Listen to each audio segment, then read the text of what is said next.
It is morning in Addis Ababa. The blazing African sun shines on Mount Toto, the highest point in this mountain city, the capital of Ethiopia.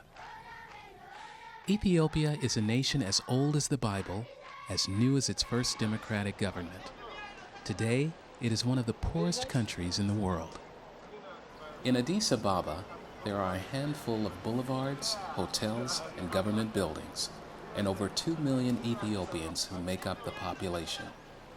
For most, home is a jerry-built shanty on an unpaved rocky hill.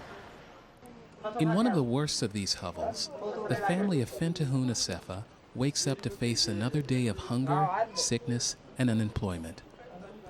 When they left their village in northwestern Ethiopia 2 years ago for Addis Ababa, their land was taken and their house burned down, leaving them with nothing. Today, they must share their wretched mud dwelling with 6 other families. Belainish Ezra, Fentahun's wife, is the first to rise from her thin straw mattress on the mud floor. She prepares breakfast for her husband, her sick mother, and 4 children. With care, for this is ritual as well as food, she grinds a handful of coffee beans and steeps them in water boiled over a tiny fire kindled on the floor of the hovel. When the coffee is ready, everyone will have a cup, and nothing else. There is nothing else. There is only a tiny handful of grain hanging in a sack on the mud wall, and this will be saved for the evening meal. Before the family drinks their coffee, they pause to say a blessing in Hebrew, for these people are Jews.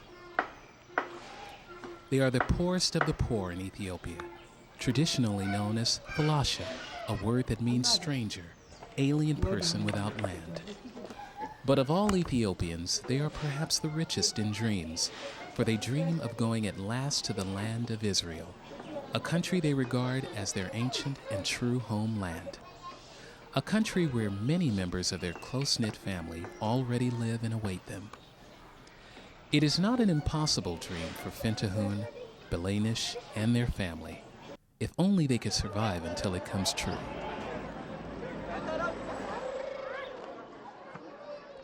The story of the Ethiopian Jews is a fascinating one. There are many stories of their origins. Ethiopian history tells the famous biblical meeting of King Solomon and Ethiopia's Queen of Sheba. According to legend, when the queen returned to her palace in Ethiopia, she bore King Solomon's son, Melanick. When Melanick grew up, she sent him to his father in Jerusalem to learn how to become a great ruler. Eventually, Melanick returned to Ethiopia, accompanied by 1,000 Jews from each of the 12 tribes of Israel to bring the Jewish religion to his people. However, Jewish tradition rejects that, and some tell another story. In the 8th century BCE, the time of the dispersion of the 10 lost tribes of Israel, the tribe of Dan crossed the Red Sea and settled in Ethiopia. There, they converted the pagan natives to Judaism, married with them, and had children from whom today's Ethiopian Jews descend. This story is the basis of Israel's acceptance of Ethiopian Jews as members of the Jewish people.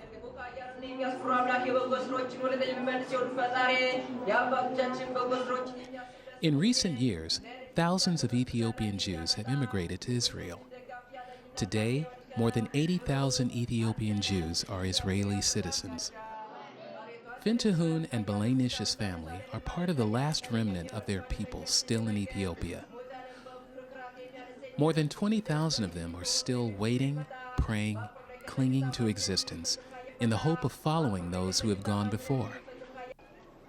Gathering in front of their home, a blind mother holds her most prized possession, photographs of her family in Israel. Many others have parents and spouses in the Promised Land. Some have children.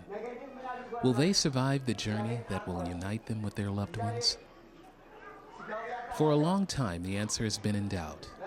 Illness, appalling living conditions, and above all, malnutrition have taken their toll. Many babies are stillborn or damaged. Children are often seriously underweight or too short for their ages. goiter is common in children and adults. An American Jewish organization, the North American Conference on Ethiopian Jewry, known as NACOJ, and the Lloyd E Rigler Lawrence E. Deutsch Foundation of Los Angeles are determined to save them. 3 programs have been established to feed the hungry Jews in Addis Ababa, and also those in Gondar province. Daily meals are fed to the children and to pregnant and nursing women. All 3 groups are especially vulnerable to the ravages of malnutrition. Carrying their infants, their toddlers clinging to their skirts, slender women make their way to the daily NACOJ compounds. For some families, it may be a walk of an hour or more to reach the food, barefoot over rocky paths, through downpours in the rainy season. But the walk is well worth it. Nutritious meals, prepared in sanitary conditions almost unique in this impoverished country, are served to over 3,000 women and toddlers every day. For older children attending school from kindergarten through junior high on the NACOJ compound, there is 1 meal a day: a hard-boiled egg, a carrot, a piece of fruit, cheese, a roll, beans, or potatoes.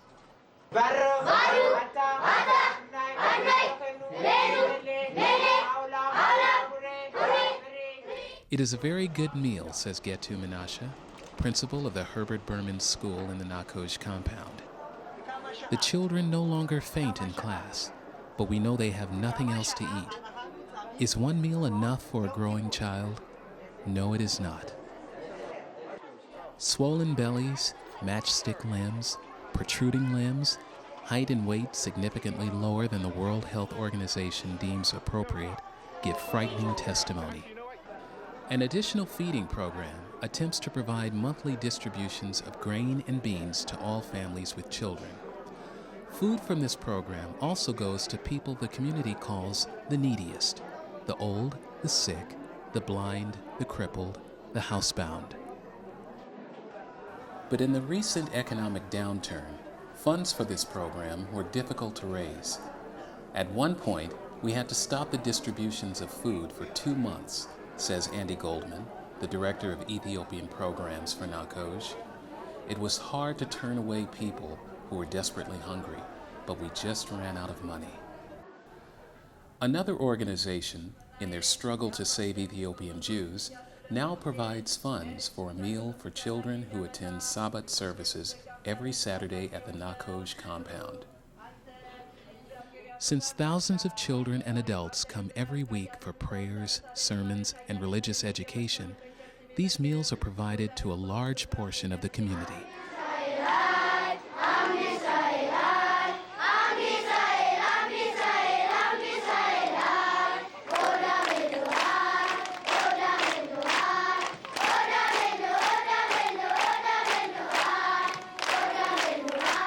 The children are proud of their religious education.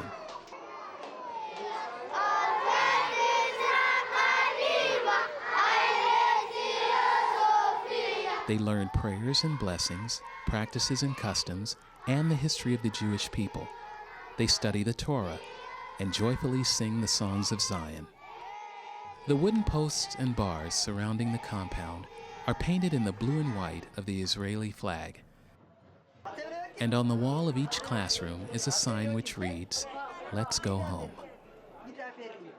A supplementary program funded by NACOJ provides paid employment to 850 Jewish men and women in creating magnificent pillow covers and such ritual objects as cloth for the Sabbath challah, Passover matzah, and such. Before this, Ethiopian Jews in Addis were maintained by welfare payments. Being on the dole was very damaging to Ethiopian self-respect and to traditional relationships. NACOJ promised to offer dignified, paid employment to the head of every household. The embroidery program is the result, combining traditional skills practiced by men and women with new designs marketable in America. Food, education, gainful employment, religious facilities.